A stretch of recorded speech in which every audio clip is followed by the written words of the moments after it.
my lovelies, how are we doing? Welcome back to another day of Boomy Reactions.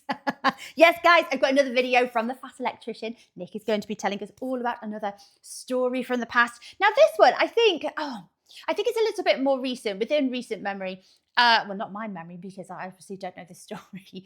But I think it's more recent times. And actually, I don't know what's making me assume that. It is an assumption, actually. So this video has been requested by the wonderful JT. Thank you very much, through Buy Me a Coffee. And JT says, one of the main reasons why us Americans have guns. You should react to the World War II vets versus corrupt cops. Cops, as in, police, cops. The Battle of Athens, Tennessee, by the Fat Electrician. Okay, I think, it's the use of just the word cops, isn't it? That's what's making me think it's more recent, which is a bizarre thing to say, actually. It could very well have been hundreds of years ago, but something tells me that this is a more recent one. But maybe I'm only saying that based off one of the more recent Fat Electrician videos that we watched. I'm blabbing. I have a problem. Anyway, guys, okay, let's watch this video. So, okay, going in blind again, as I do pretty much with most of the Fat Electrician stories. I do love his storytelling. Still a massive fan. They never cease to amaze me. They're always very, very interesting. I think Nick is just the best storyteller. He tells it with humour, with passion as well. Now, I did catch the it's not coming up here at the moment. Can we get that image there? Yeah, the thumbnail. Oh, it's changed a little bit. So I thought he looked quite disappointed, like quite saddened when I saw the thumbnail for this video. So maybe it's the corrupt cops.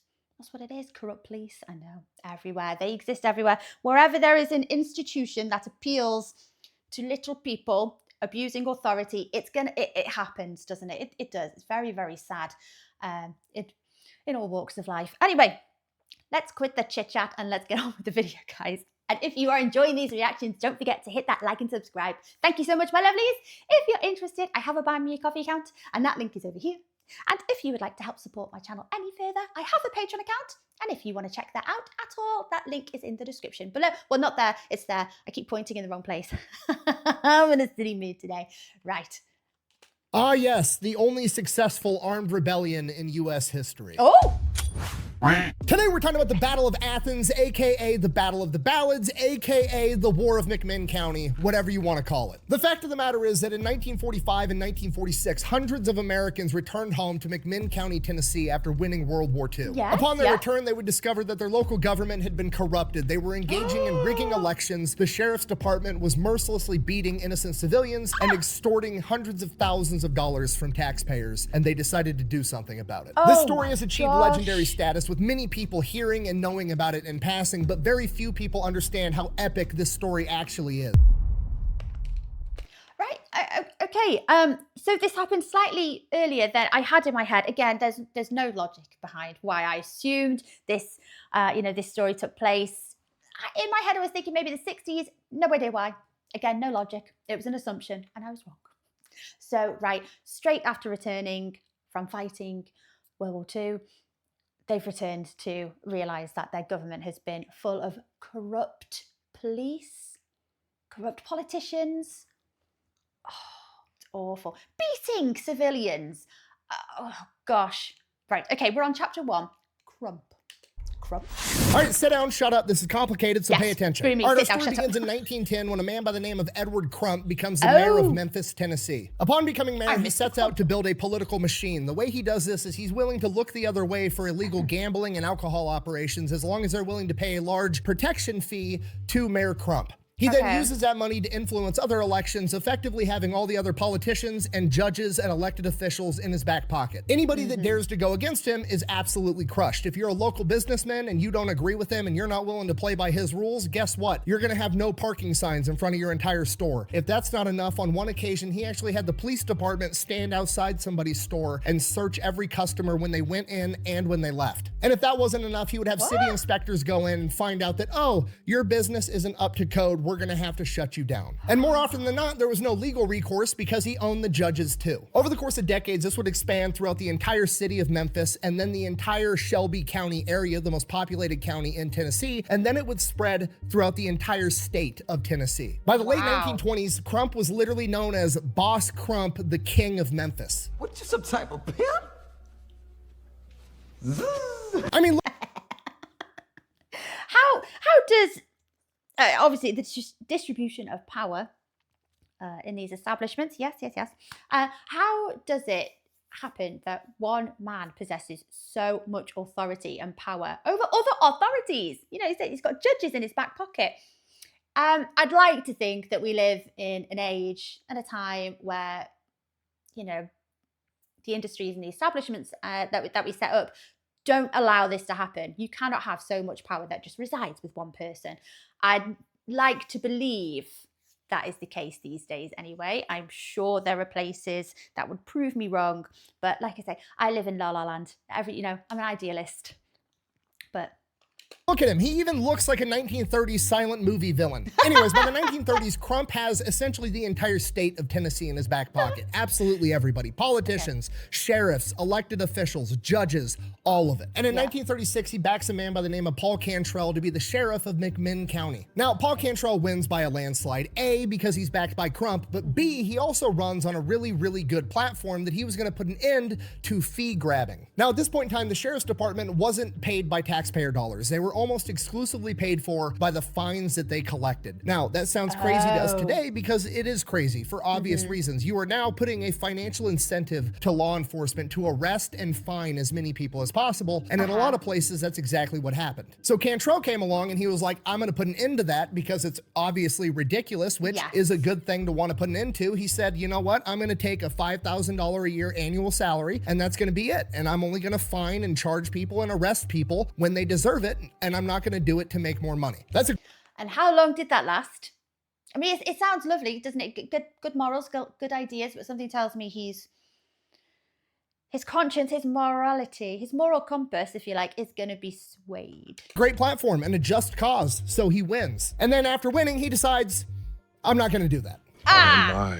So the McMinn County government steps in and is like, no, you ran on that platform. We're going to go ahead and make it a law that you're going to take this $5,000 a year salary, just like you said you would, and that's going to be that. So Cantrell ends up filing a lawsuit suing the county, and he wins because he's backed by Crump. So now he's allowed to keep fee grabbing, and he takes it to an absolute extreme. Anybody that was arrested for anything was charged a minimum of $16, and that was the fee for getting arrested, getting driven to court, being booked, going through the whole process. $6 went to the arresting officer, and the other 10 went into the sheriff's department and the court system. To put it into perspective, $16 at this point in time is about $300 today. And they were arresting anyone for anything they felt like, including drunkenness. They would literally just walk somewhere and be like, hey, you look drunk, you're under arrest. This was the 1930s. There's no breathalyzer, there's no field sobriety test. Literally, the deputy says, I think you're drunk. Guess what? You're fucking drunk. Give me $300.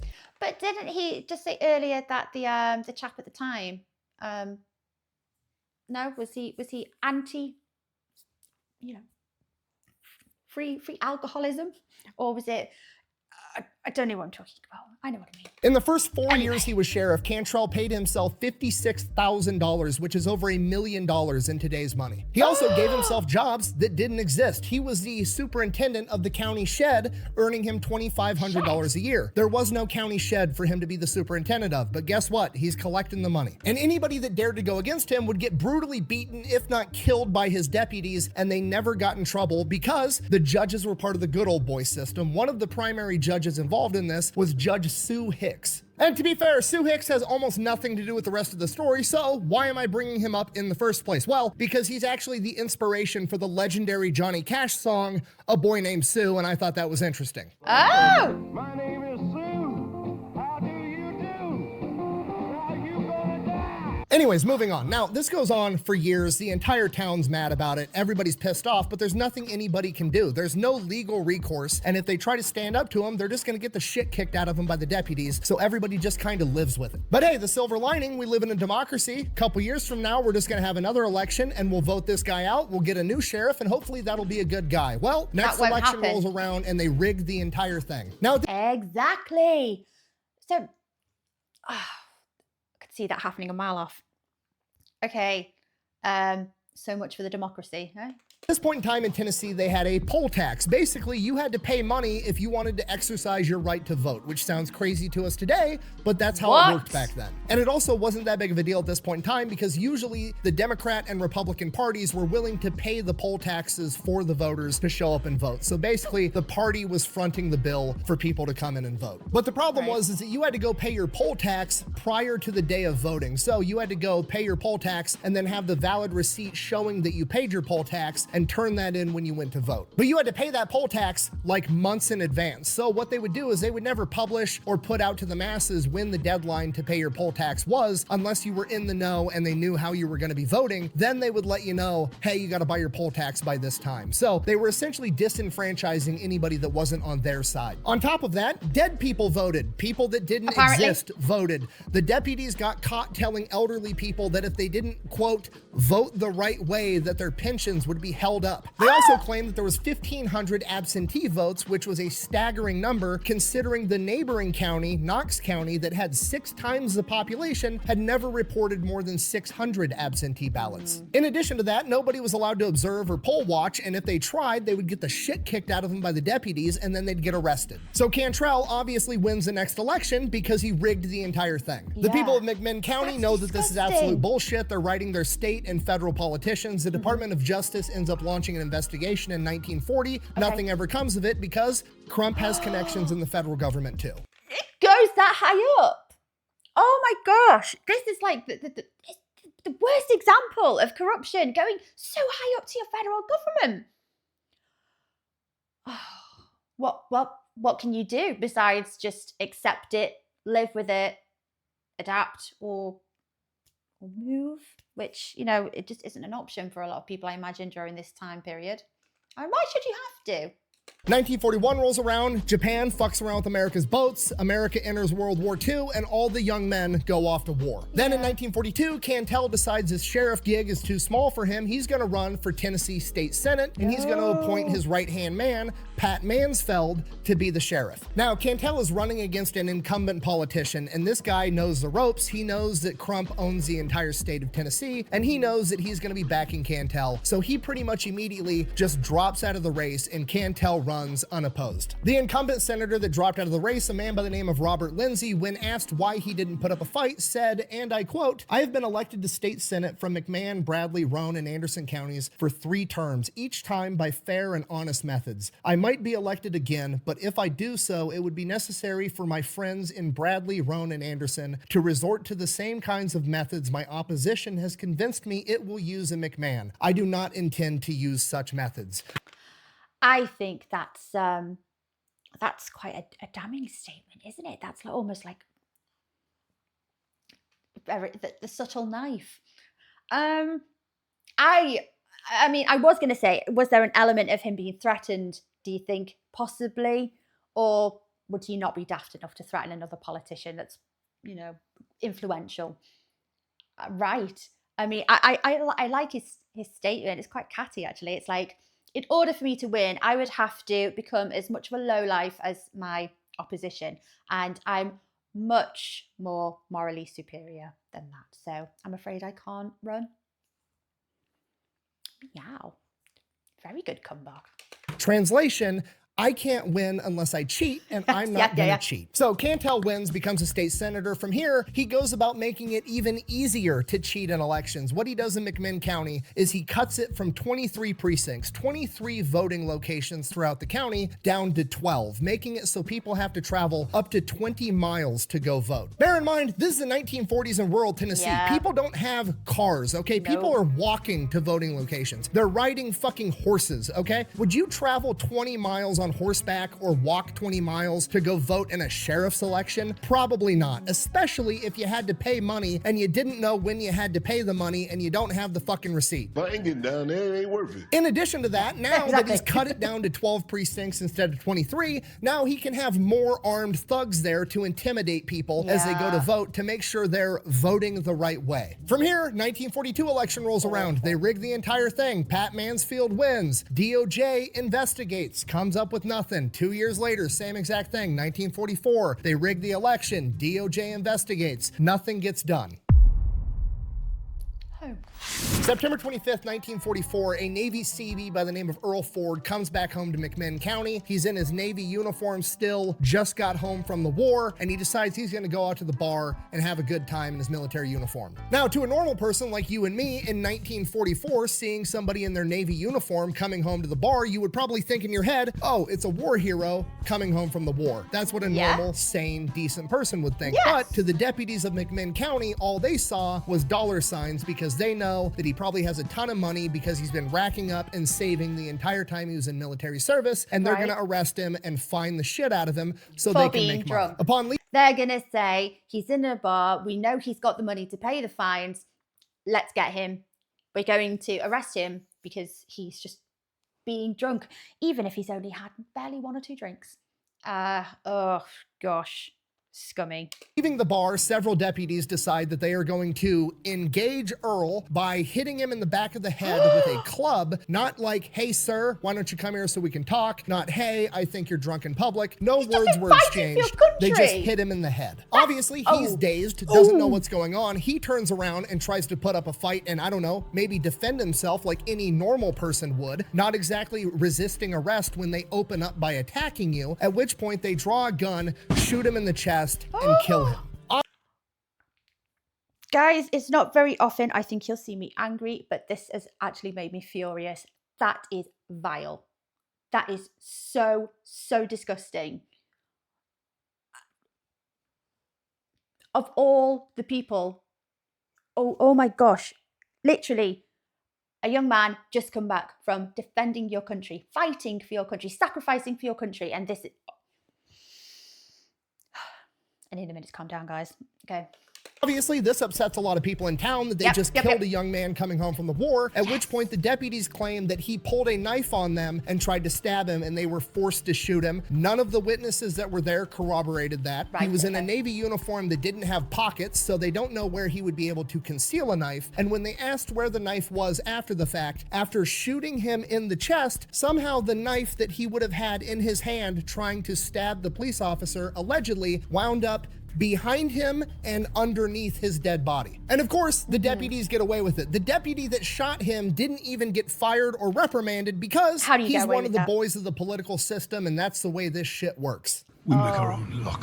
1945 rolls around. World War II comes to a close. All of the young men from McMinn County that went off and fought all end up coming home. And the deputies just see more and more dollar signs, right? Anytime you see a young man between like 18 to 25, that guy served in the military, probably has a bunch of money. When World War II veterans left the service, they got mustering out pay, one big lump sum, so they know that they can just arrest these guys and fine the shit out of them and make a ton of money. One of the first veterans to have a run-in with the deputies is Sergeant Bill White from the United States Marine Corps. This man fought on Guadalcanal and Tarawa, and then after that went on to become a jungle warfare instructor stateside. His dad sends him over to the rationing board because it's World War II, just got over, they still have all these rationing committees. They're rationing rubber, sugar, gasoline, all kinds of things that people need. You have to have ration stamps and everybody's only allowed to get so much. So dad sends his son Bill down to the rationing board to get 5 gallons of gas. Rationing board is like, no. And Bill's like, all right. So he goes to his buddy who had been in town longer and is like, hey, the rationing board basically just told me to fuck off when I wanted to get some gas. What's the deal? And he goes, oh, there's a deputy at the rationing board. You need to go pay him off and then he'll wave you through and the rationing board will give you whatever you want. So, oh my God. Oh, guys. Oh, gosh. It just gets worse and worse. I would love, like I say, in my La La Land, my land where everyone's friends and everyone has an excellent moral compass. I would love to think that there are not many people that exist like this, that could have the audacity, the gall to do that. How do you sleep at night? Like I say, guys, it's not very often that you'll see me fuming, but that is slowly making my blood boil. Bill goes over to the deputy, pays him $5. Deputy waves it off. He gets his 5 gallons of gas and he leaves. And Bill watches the deputy pocket the money. Bill has no idea what the fuck just happened. He's thrown off. So he goes home and tells his dad, who was a Cav scout in World War I, this story. And his dad's like, yeah, that's just how it is here now. And his dad proceeds to tell him this story about how he was on lunch break from work and he had a bottle of milk that he was drinking out of his lunch pail. And the deputy showed up, sniffed his milk and said there was alcohol in it and arrested him for being drunk and fined him $16, which was almost a week's pay for him. So Bill's I've already stopped this a number of times now. I don't know if there is a cocktail or something that's widely drank in the US maybe. Who puts alcohol in milk? Like, what is that? Who? Ew. Who? I mean, maybe it's a thing. I don't know, but that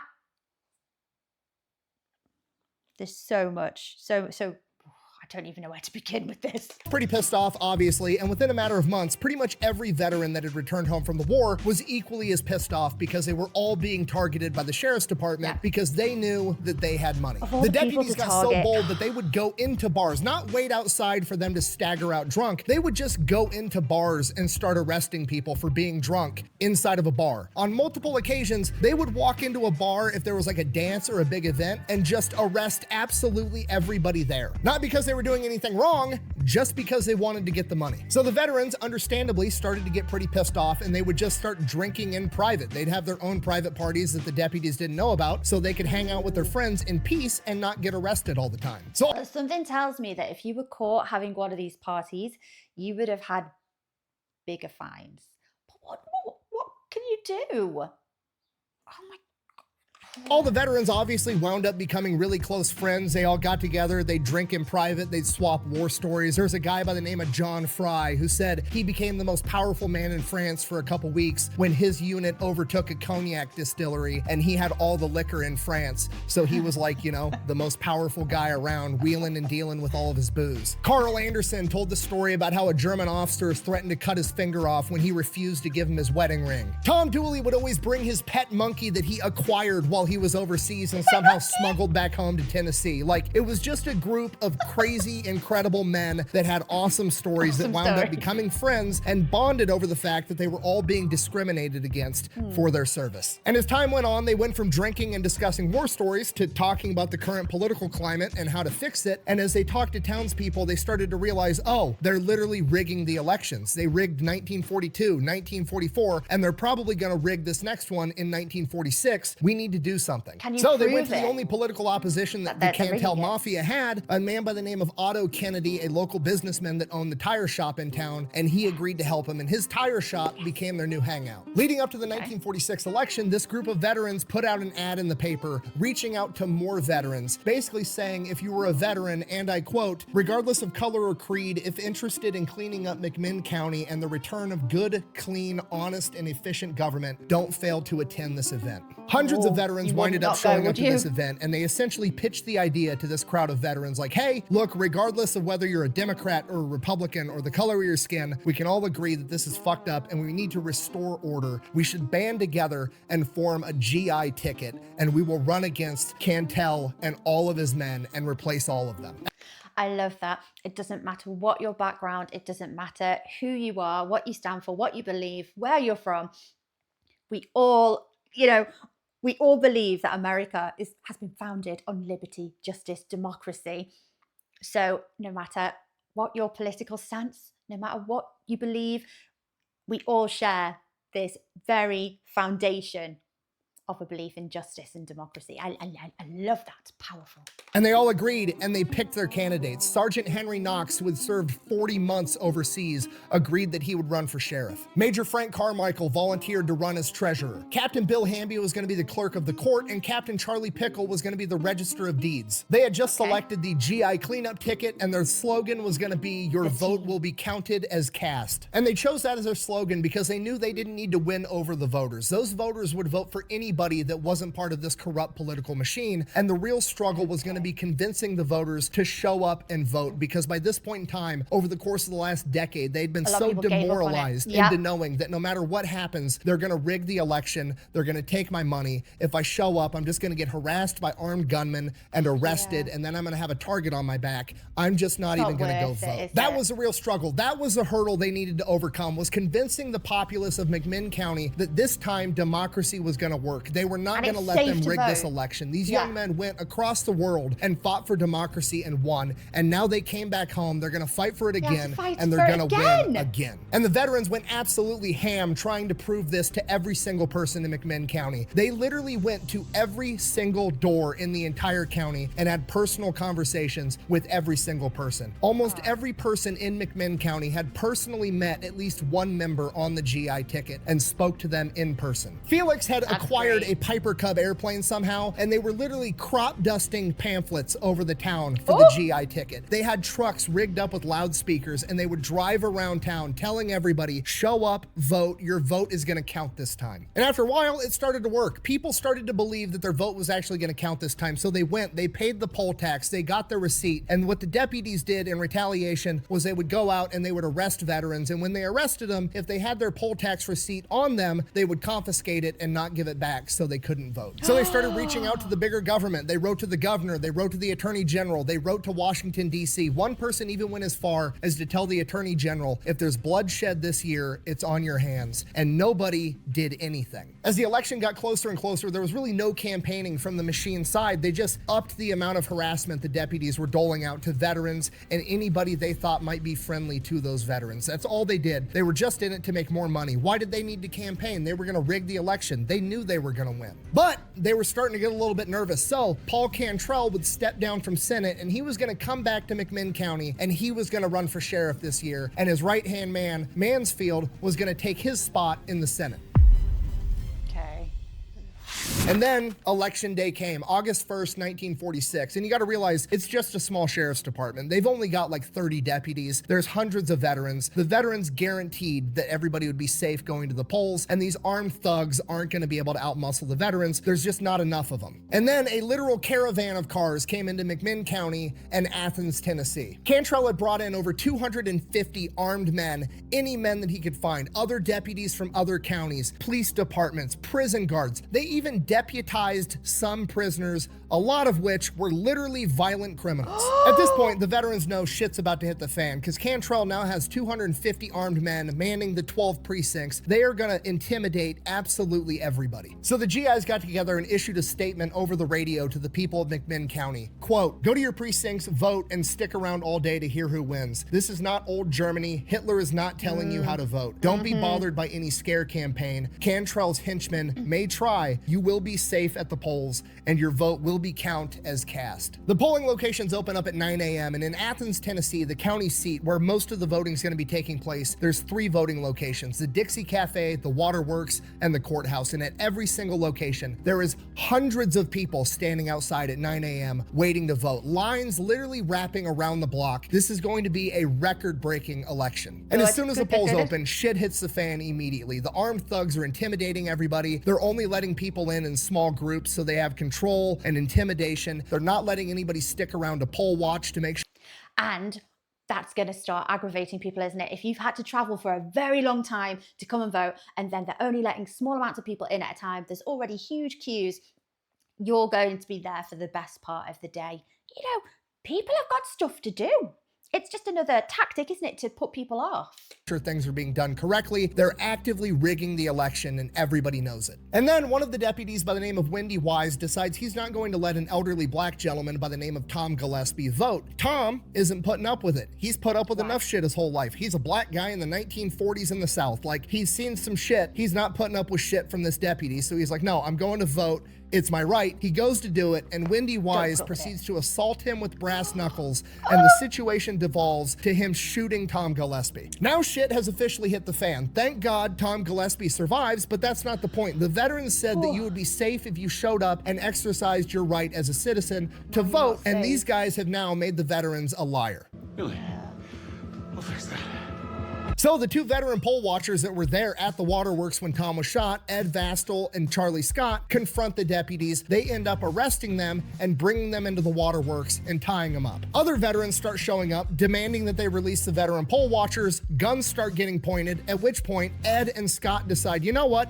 Fuck this, we're gonna free ourselves. They get out of their ropes. Scott throws himself at the glass door, bounces right back off it, hops back up again, throws himself at the glass door again, breaks through, gets all cut up from the glass. Him and Ed run out into the crowd with their hands up, hoping that's enough to not get shot and disappear into the crowd. Now, obviously, Ed and Scott go back to the Otto's tire shop, the GIHQ, and they're hanging out there. So Cantrell sends in two deputies to the tire shop, which is full of fucking World War II veterans, to arrest Scott and Ed.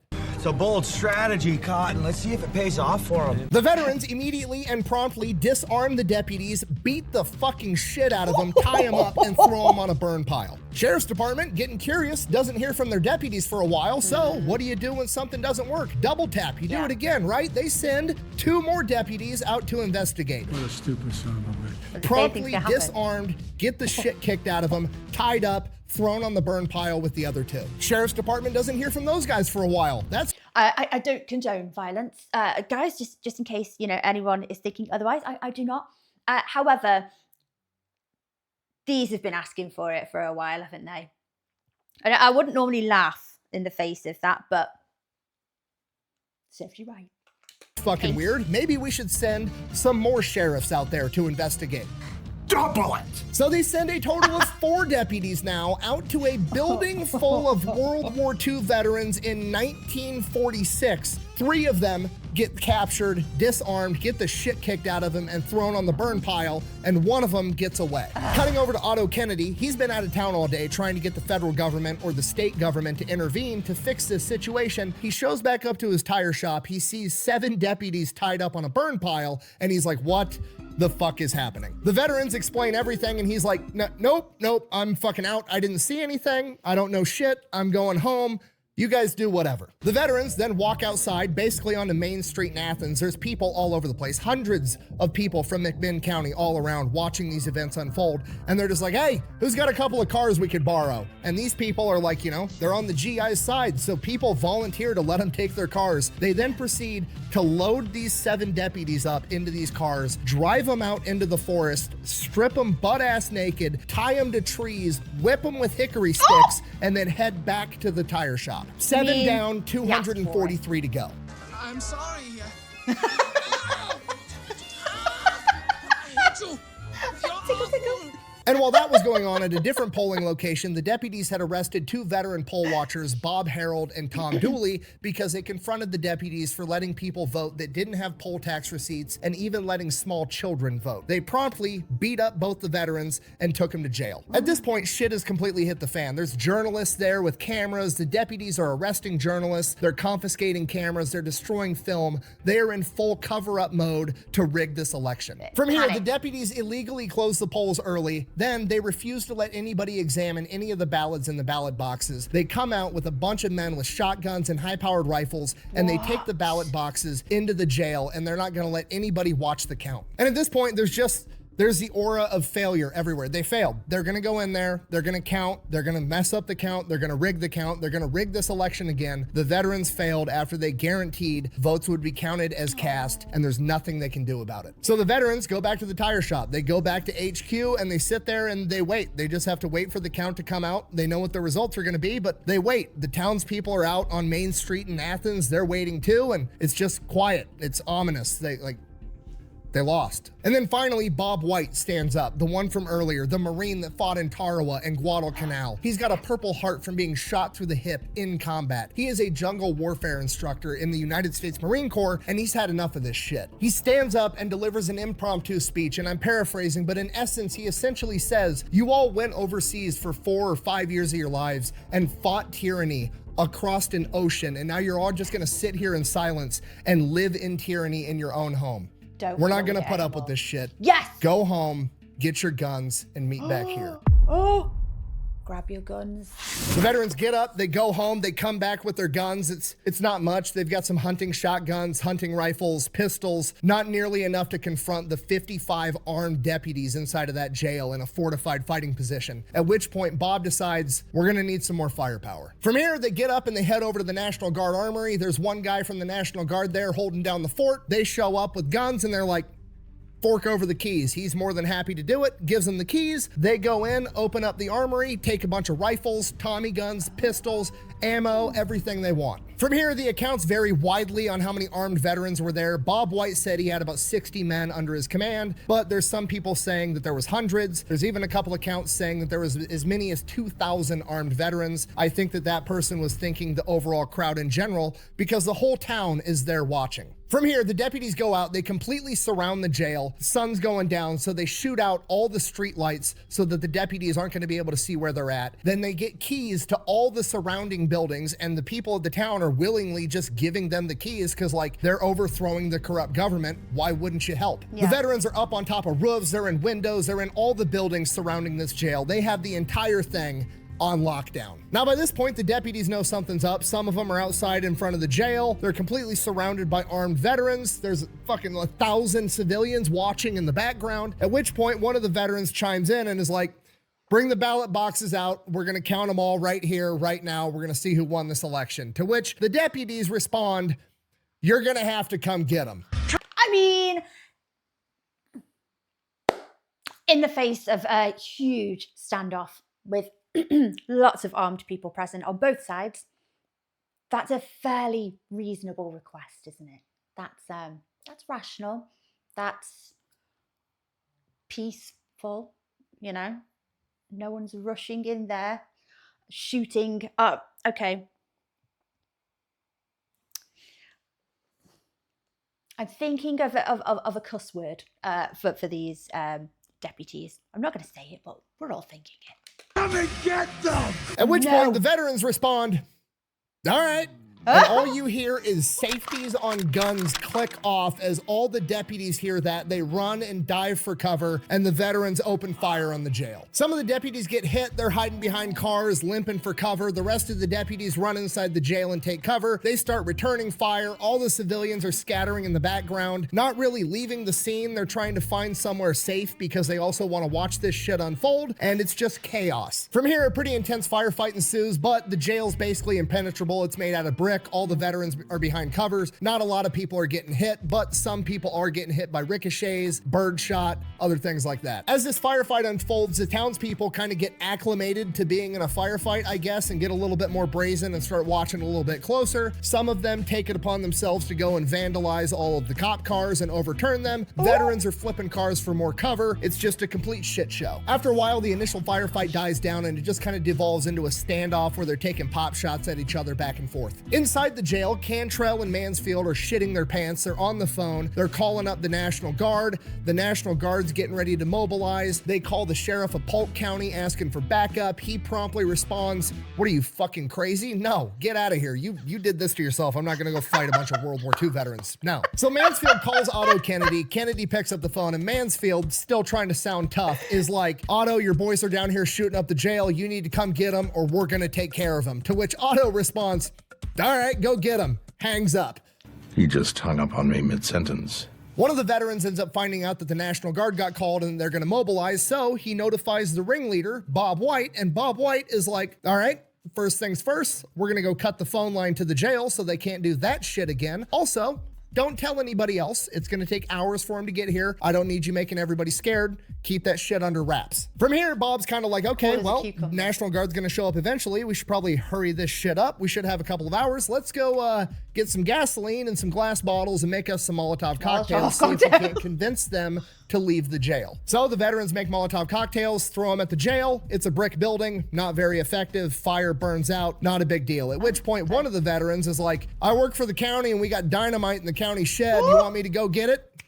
Fuck yeah, I do. While they're going to get the dynamite, they go and start rendering aid to some of the deputies that have been shot. I mean, they've been laying there for a couple hours moaning and groaning at this point. One of the veterans actually gives a direct blood transfusion to the deputy, despite the fact that he's, you know, the enemy. It's not really his enemy. He's just doing what he has to do. And I think this is a cool part of the story where it's like, The veterans didn't want to do this. They were driven to do this. They want to cause as little damage as possible, and they're still caring about their enemy.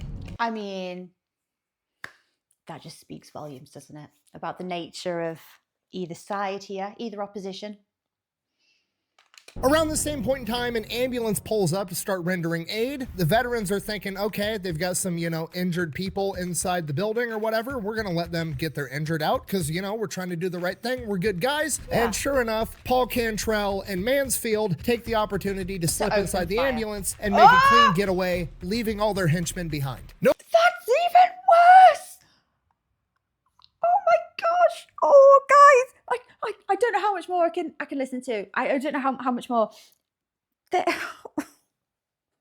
They just get more and more vile and more awful and disgusting. I did think Nick was going to say they took the opportunity to open fire, but no, that makes no sense because the ambulance was here for more deputies, right? I think there was more casualties amongst the deputies. Oh, they're low. Oh my. Oh, it's lower than low. What's lower than low, guys? I can't even think of I can think of many cuss words for them, which I'm not going to say. Nobody really realizes that at the time. The ambulance takes off. The dynamite shows up. They then proceed to blow up Mansfield's car. Nah. The crowd erupts in cheer. They love this shit. Yeah. At which point the veterans yell into the jail like, come out or we're gonna start blowing this shit up. They respond with a couple of pop shots. Cool. Band 3 sticks of dynamite together, throw it onto the porch, blow the entire porch off the jail. Bing, After bang, the smoke boom. from that settles, the GIs yell in. The next one's coming through the window, at which point the deputies, the boss has already fled. What the fuck am I doing here? Yeah, They're right. like, okay, stop shooting. We'll come out. The GIs are like, cool, come out with your hands up. We're all good. Your leaders have abandoned you. Like, does that not reflect a little bit and make you question why you're still there at that point? Deputies all file out with their hands in the air, begging not to get shot, at which point some of the GIs are like, maybe we should shoot them. And the crowd is like, fucking shoot them. The rest of the GIs are like, no, we're not fucking murdering people. Knock it off. We're so morally nobody ends up superior. getting shot. Cantrell and Mansfield are missing. man. They refuse to tell him where the hell they went. They found out later that he escaped in the ambulance. God damn it! Now at this point, you gotta remember, there's 2,000 civilians that have been getting the shit kicked out of them for the past 10 years by these deputies and being extorted, and the crowd kind of, moves in and has their chance to return the favor, which they absolutely do. And Wendy Wise, the man that shot the elderly black gentleman earlier, Yes. got a special amount of attention. Oh gosh, I did. Wendy. Wendy Wise. I thought that he said Wendy. I'm sure that's a lady's name. Okay, Wendy Wise did not arouse the friendlier instincts of the crowd. Oh, well, that's the nicest way I can think to word that. When the other deputies were released, he alone was held to answer charges. Well, again, guys, I don't condone violence, but when you are what I can only politely describe as the scum of humanity, just get a few kicks in, The payback's a motherfucker, ain't it? He did end up surviving, and he later said that there was And he no hard survived. feelings. Why would I have hard feelings? What? I'm still picking pieces of your ass out of my boot. Good one. So while that's going on, the veterans go inside the jail. They find a metric fuck ton of ballots that were pre-marked for Paul Cantrell. They find the real ballots. They take the real ballots out. They pick trustworthy people. They have them go count them. Then they continue searching the rest of the jail. They go back to where the actual jail cells are. There's 3 veterans in there. They break them out. And then there's 2 other people. One guy that got picked up the night before for being too drunk, and another guy that was in there for burglary, that have apparently just been having the worst time of their fucking lives. They had no idea what was going on the entire time. Oh my gosh, just hearing that unfold. So now the ballots are getting counted. They take all the deputies back into the jail, throw their asses in jail cells, and wait for the ballots to get counted. The results come in, the real results, and every GI won in a fucking landslide. From here, the crowd goes fucking nuts. It's a huge celebration. Everybody's happy. They've finally overthrown the corrupt government. The day is saved. After that, settles down a little bit, a lawyer chimes in and is like, okay, we can't fucking talk about any of this shit, by the way. I don't have a clue what you're talking about, Phil. Not a fucking clue. At this point, everybody's like, Well, yeah, What? good idea. So, not knowing what to do with, you know, the 55 deputies that they had inside of a jail cell, they just kind of like took the ones that were messed up to the hospital, let the rest of them go, get the fuck out of our town. All of them, except for Wendy Wise, they kept him in jail, told him they were going to send him to prison as long as they possibly could. And while What overthrowing of a corrupt government? I've got no idea what you're talking about. When did that happen? all this is going on, Mansfield and Cantrell end up convincing the mortician in town to smuggle them out of town inside of a hearse, which is symbolic to say the least. Now at this point, it dawns on everybody, the work's not done yet. The National Guard still might be coming. We got to get ready. Yeah. The whole town is on their side. Like, they don't want the National Guard coming in here overturning what they deem as a just election. They've all got guns, and they're like game to go to war with the National Guard to defend their right to vote. It's fucking crazy. Felix Harold takes off, gets in his Piper Cub plane. He's circling the town, conducting aerial reconnaissance, looking at all the roads into Athens and the county as a whole. And he's like, there's no major like formations coming near us at all. There's not a single car on the road right now. I think we're good. The governor had already called off the National Guard, but they don't know that yet. They literally have patrols going around town of armed veterans and armed civilians getting ready to throw down for anybody that wants to overturn this election. And this goes on for like days, almost a week. The veterans ended up getting word that a neighboring sheriff's department from a neighboring county was gonna send troops in here to do something about it. They're like, fuck it, let's grab a bunch of guys, load them in some trucks, and we'll just drive to their sheriff's department and ask them what's up. Bunch of armed veterans show up, like 50 of them outside of the sheriff's department. It was like, hey, we heard you wanted to do something about our election. And the sheriff is like, nope. No. No. Did you say that? I didn't hear anyone say that. No. That's not what I said. And the veterans are like, okay, great, cool, wonderful. They head back to Athens peacefully. Not what I Everything's said. going fine. Sure enough, U.S. Marshals show up, the feds, they start asking questions. Nobody in town says a fucking thing about anything. Oh, nah, I ain't seen nothing. I ain't seen nothing. Matter of fact, I'm blind in my left eye. I can't even see you, sir. The U.S. Marshals don't know what to do. Like, obviously shit went down here, but nobody's talking. They've got to like figure out what the hell happened and what they're going to do about it. And then they get an idea. They're like, hey, they got the guns from somewhere. They had to have gotten all those guns from the National Guard Armory. We're going to go check there. So they show up to the National Guard Armory. Every single gun is there and accounted for. And the National Guard Armory Sergeant is like, I don't know shit about fuck. at which point the U.S. Marshals are like, okay, These guns okay, have been in the these whole guys time. they're fucking thorough. I'll give them that. What about the ammunition? They expend ammunition. We know that you keep a running tally of that shit. Is all the ammunition here? To which the National Guard guy is like, no, actually we don't. That, you see, that's expendable. We don't really keep track of that shit here. It's, you know, it's very complicated and nuanced. No, I don't have that information either. Sorry.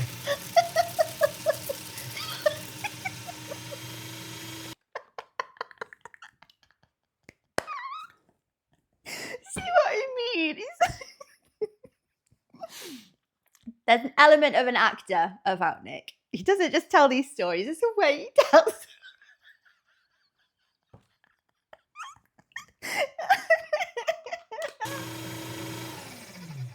Anyways, have a nice day. The U.S. Marshals are like, I have no fucking idea what to do. I have nothing to go off. So they just kind of fuck off. And then Judge Sue Hicks orders an investigation into every possible crime committed by everybody. The investigation yields absolutely nothing. He even gets the National Guard to conduct an internal investigation as to whether or not the weapons at the armory were used. And the National Guard is like, nope. I ain't doing that. Definitely not used at all.